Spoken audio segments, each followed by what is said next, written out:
परम शांति। सभी व्यूअर्स को बेहद की परम महाशांति। श्रीमद् भगवद गीता, इस पर हमने पहले भी कई बार चर्चा की है। इसी श्रृंखला में आज हम श्रीमद् भगवद गीता के अध्याय 11 के बारे में चर्चा करेंगे। श्रीमद् भगवद गीता का अध्याय 11 विश्व रूप दर्शन योग के नाम से जाना जाता है और यह अध्याय हमें समय, कर्तव्य और भक्ति का संदेश देता है। इसके अंदर भगवान ने महाभारत के युद्ध में अर्जुन को अपने विराट रूप के दर्शन कराए थे, इसीलिए इस अध्याय को विश्व रूप दर्शन योग के नाम से भी जाना जाता है। आज इसी अध्याय के हम 9, 10, 11, 12, 13, 14 श्लोक के बारे में चर्चा करेंगे, तो हमारे साथ बने रहें।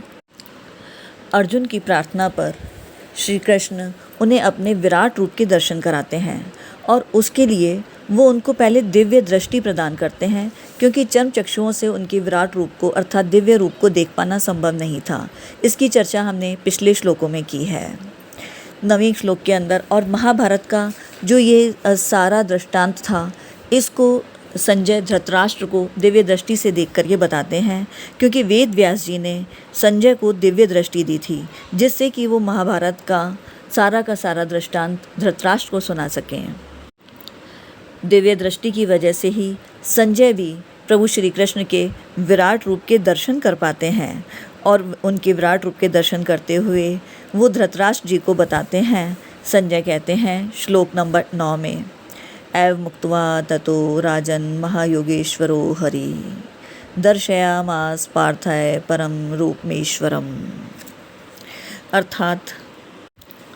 अर्थात भगवान को वो महायोगेश्वर कहकर संबोधित करते हैं और कहते हैं कि भगवान ने अर्जुन की प्रार्थना से बहुत अधिक ही अपना विश्वरूप दिखाया है। इसका तात्पर्य है कि भक्त की थोड़ी सी भी वास्तविक रुचि भगवान की तरफ होने पर भगवान अपनी अपार शक्ति से उसको पूरित करते हैं और अपनी अपार कृपा उस पर बरसाते हैं। इसीलिए आवश्यकता है सिर्फ भगवान की तरफ एक कदम बढ़ाने की।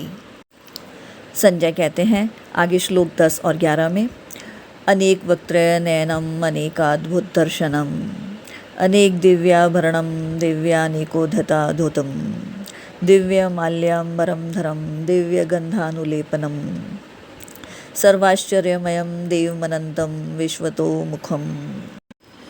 अर्थात हे राजन, ऐसा कहकर फिर महायोगेश्वर भगवान श्री कृष्ण ने अर्जुन को परमेश्वर विराट रूप दिखाया, जिनके अनेक मुख और नेत्र हैं, अनेक तरह के अद्भुत दर्शन हैं, अनेक अलौकिक आभूषण हैं, हाथों में उठाए हुए अनेक दिव्य आयुध हैं तथा जिनके गले में दिव्य मालाएं हैं, जो अलौकिक वस्त्र पहने हुए हैं, जिनके ललाट तथा शरीर पर दिव्य चंदन कुमकुम आदि लगा हुआ है।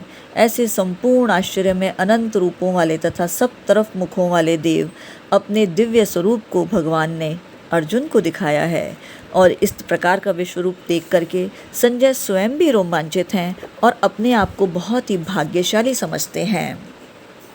इस प्रकार से देखते ही चकित कर देने वाले अनंत रूप वाले तथा चारों तरफ ही मुख वाले अपने परम ऐश्वर्य रूप को भगवान श्री कृष्ण ने अर्जुन को दिखाया। यह ठीक इसी प्रकार है जैसे कि कोई व्यक्ति दूर बैठे हुए अपने मन से चिंतन करता है कि मैं हरिद्वार में हूँ तथा गंगा जी में स्नान कर रहा हूँ, तो उस समय उसको गंगा जी पुल पर, घाट पर खड़े स्त्री पुरुष आदि दिखाई देने लगते हैं तथा मैं गंगा जी में स्नान कर रहा हूँ ऐसा भी बोध होने लगता है। वास्तव में वहाँ न तो हरिद्वार है और न ही गंगा जी है, परंतु उसका मन ही मन उन सब रूपों में बना हुआ उस सब को देखता है और उसके संकल्पों से ही वो दृश्य उसके सामने दृष्टिगोचर हो जाता है। ठीक ऐसे ही एक भगवान ही अनेक रूपों में, उन रूपों में पहने हुए गहनों के रूपों में, अनेक प्रकार के आयुधों के रूप में, अनेक प्रकार की मालाओं के रूप में, अनेक प्रकार के वस्त्रों के रूप में प्रकट हुए हैं। इसीलिए भगवान के विराट रूप में सब कुछ दिव्य है, चाहे वो उनके आयुध हों या उनके गहने हों या उनके आभूषण हों या उसके अंदर समाये हुए विभिन्न देवता हों या फिर विभिन्न ब्रह्मांड हो, सब कुछ दिव्य प्रतीत होते हैं। जिस प्रकार से श्रीमद् भागवत के अंदर एक प्रकरण आता है, जब ब्रह्मा जी ने बछड़ों और ग्वाल वालों को चुरा कर ले गए थे, तब भगवान श्री कृष्ण स्वयं ही सारे बछड़े और ग्वाल वाल बन गए थे। और बछड़े और ग्वाल वाल ही नहीं, अपितु उनकी बेंत, उनके सींग, उनकी बांसुरी, वस्त्र, आभूषण आदि भी भगवान स्वयं ही बन गए थे। ठीक इसी प्रकार विश्वरूप दर्शन के समय भी सब कुछ भगवान के अंदर ही समाता हुआ प्रतीत होता है।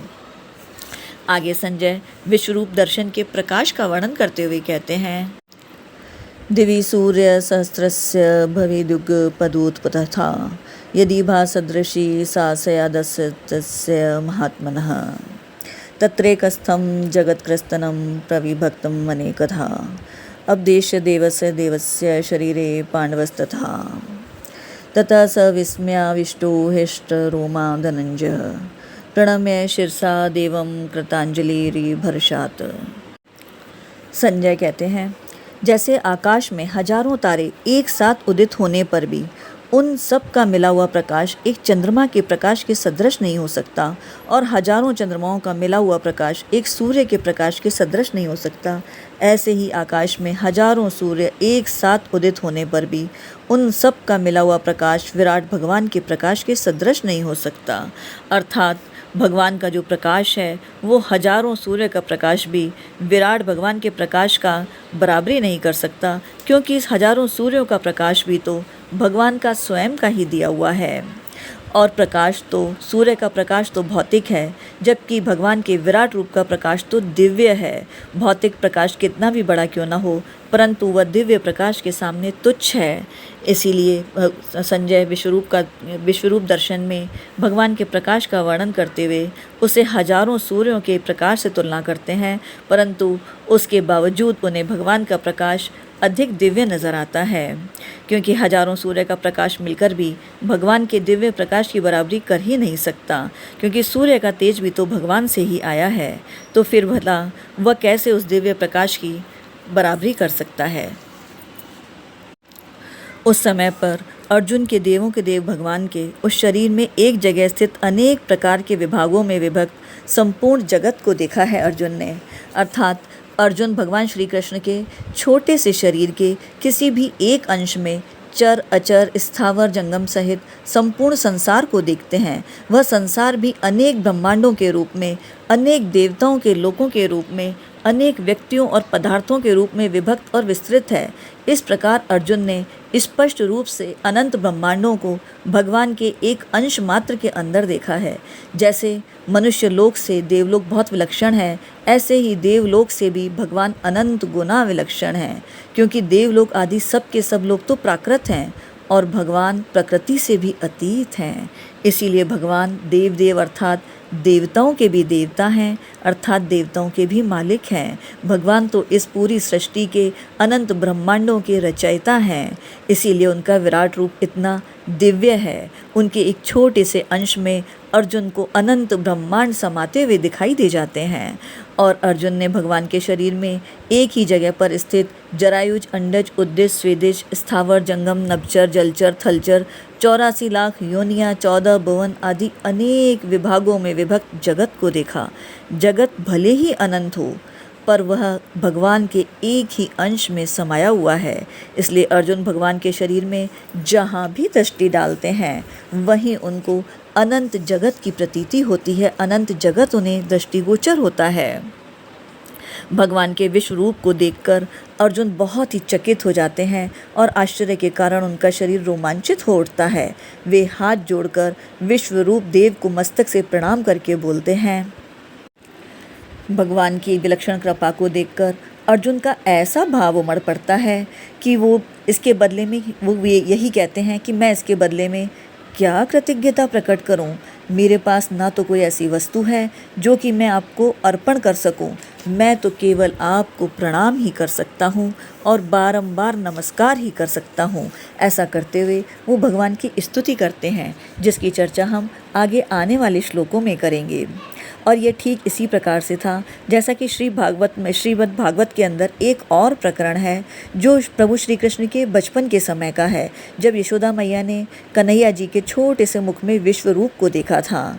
इस प्रकार अगर इस पर विचार किया जाए तो अनंत कोटि ब्रह्मांडों में से एक ब्रह्मांड में एक ये भूमंडल है, जिस भूमंडल में ये भारतवर्ष और भारतवर्ष में एक मथुरा मंडल में एक व्रजमंडल और व्रजमंडल में एक नंदगांव में एक नंद भवन और नंद भवन में एक छोटा सा कन्हैया खड़ा है। उस कन्हैया को यशोदा मैया छड़ी लेकर धमकाती हैं कि तूने माटी क्यों खाई, दिखा अपना मुख। कन्हैया ने जैसे ही अपना मुख खोलकर दिखाया तो उस छोटे से मुख में यशोदा मैया ने संपूर्ण जगत को, नंदगांव को, नंद भवन में अपने आप को देखा। तो इस प्रकार से ये एक प्रकरण भागवत, श्रीमद् भागवत में भी आता है, जहाँ यशोदा मैया ने संपूर्ण ब्रह्मांड के दर्शन प्रभु श्री कृष्ण के अर्थात उनके बाल रूप में उनके मुख के अंदर किए थे।